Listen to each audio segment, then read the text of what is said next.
ಮತ್ತೆ ಕೆಲವರು ಹೊಟ್ಟೆ ತುಂಬುವಷ್ಟು ಊಟ ಸಿಗಲಿ, ಇನ್ನು ಕೆಲವರು ಅವರಿಗೆ ಲಾಟ್ರಿ ಸಿಗಲಿ ಅಂತ ಅನ್ಕೋತಿದ್ರು. ಆಗ್ಲೇ ಮಾಂಗ್ಮ್ಯೂಲ್ಗೆ ದೋಕ್ಯೂಂಗ್ನ ವಿಶ್ ಕೇಳಿಸುತ್ತೆ.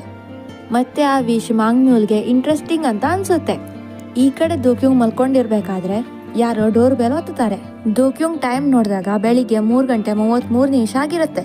ದೋಕ್ಯೂಂಗ್ ಪೀಪ್ ಹೋಲ್ನಿಂದ ನೋಡಿದಾಗ ಅವಳಿಗೆ ಸ್ವಿಟ್ಜರ್ಲ್ಯಾಂಡ್ ಮತ್ತೆ ಇಟಲಿಯ ಸೀನ್ಸ್ ಕಾಣಿಸುತ್ತೆ. ಇದನ್ನ ನೋಡಿ ದೋಕ್ಯೂಂಗ್ ಶಾಕ್ ಆಗ್ತಾಳೆ ಮತ್ತೆ ಒಂದೇ ಸಲ ಡೋರ್ ಓಪನ್ ಮಾಡ್ತಾಳೆ. ಆಗ್ಲೇ ಮಾಂಗ್ಮ್ಯೂಲ್ ಹೇಳ್ತಾನೆ, ಹೆಲೋ.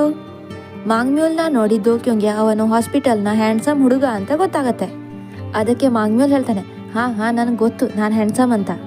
ದೋಕ್ಯೂಂಗ್ ಮಾಂಗ್ಮ್ಯೂಲ್ಗೆ ಅವನು ಯಾರು ಮತ್ತೆ ಇಲ್ಲಿ ಯಾಕೆ ಬಂದಿದ್ದಾನೆ ಅಂತ ಕೇಳ್ತಾಳೆ. ಮ್ಯೂಲ್ ಮಾಂಗ್ ಅವನ ಹೆಸರು ಹೇಳ್ತಾನೆ ಮತ್ತೆ ಅವನಿಗೆ ದೋಕ್ಯೂಂಗ್ಗೆ ಕರೆದಿದ್ದು ಅಂತ ಹೇಳ್ತಾನೆ. ಇಲ್ಲಿ ಮ್ಯೂಂಗ್ ಮಾಲ್ ಮತ್ತೆ ಮಾಂಗ್ ಮ್ಯೂಲ್ ಎರಡೂ ಕನ್ಫ್ಯೂಸ್ ಆಗತ್ತೆ. ಅದಕ್ಕೆ ಏನ್ ಹೇಳಿದ್ರು ಅವನೇ ಅಂತ ಅನ್ಕೊಳ್ಳಿ.